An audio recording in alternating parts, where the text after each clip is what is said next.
A single arrow just changed the course of human history. August 9th, 1048. King Henry I of France is hunting. His crossbow misfires.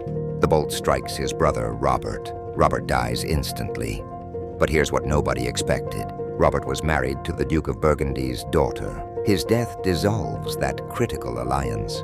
Burgundy stops supporting France. The power vacuum spreads.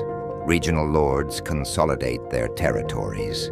Fast forward 18 years. William of Normandy invades England. He succeeds partly because France is too fractured to interfere. English law, language, and culture transform overnight. Parliament emerges from Norman feudal councils.